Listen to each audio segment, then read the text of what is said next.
Ma'am.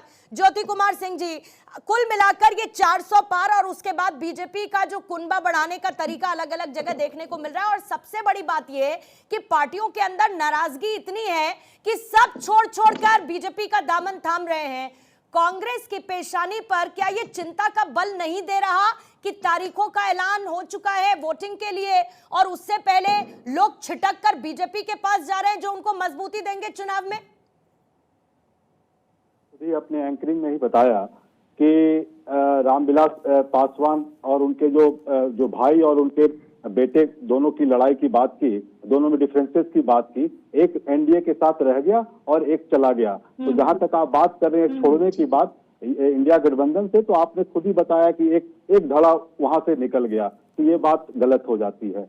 अब बात यहाँ पर यह है कि देखिए, जब एनडीए जो अपना मकसद साध रही है 2024 के लिए, तो उस मकसद में बेसिकली वो जो अपना सोशल इंजीनियरिंग देख रही है, वो उस हिसाब से देख रही है जो कर्पूरी जी का जो अभिनव नीति था, जिसमें कि उच्च ओबीसी और निम्न ओबीसी, इसमें कि निम्न ओबीसी 36% और 27% उच्च ओबीसी में आते हैं, जिसमें कि निम्न में नाई, तेली, लोहार, कुम्हार, कहार ये सब आ जाते हैं। उच्च में यादव, कुर्मी, कोयरी ये लोग आ जाते हैं। तो अब देखिए, अब जब इन बातों को ये सोशल इंजीनियरिंग के तहत जब साधने का प्रयास कर रहे हैं एनडीए, तो इंडिया उस गठबंधन तो आगे है ना। अब इनका जो सीट का शेयरिंग हुआ, पूर्णिमा जी आप देखेंगे ध्यान से, सीमांचल में केवल एक सीट इन्होंने लिया है भारतीय जनता पार्टी ने, अररिया का। उसके बाद आप जितना देखें, आप भागलपुर, बांका, मुंगेर, किशनगंज, कटिहार, जितना ये सब एरिया आप देखेंगे, आपके पास सारा डाटा होगा,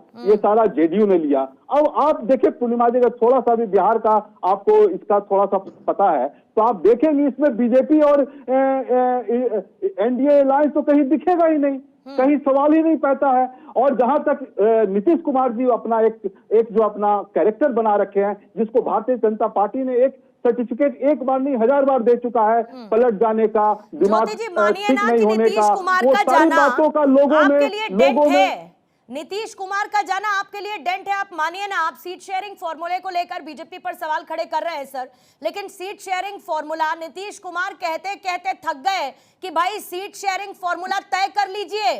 इस इंतजार में बेचारे रुकते रुकते चले गए, बीजेपी का दामन उन्होंने थाम लिया, लेकिन अभी तक हर जगह पर आप सीट शेयरिंग फॉर्मूले के तहत आ नहीं पाए हैं। तो सीट शेयरिंग फॉर्मूला तो दिक्कत कांग्रेस के लिए भी रहा है ना, अगर बीजेपी के लिए रहा, और खास तौर से बिहार में। महाराष्ट्र की आप बात कर लीजिए, महाराष्ट्र में जैसी टूट देखने को मिली, ओवरऑल गठबंधन के लिए तो समस्या है ना, जब सामने वाला 400 पार का टारगेट लेकर चल रहा है।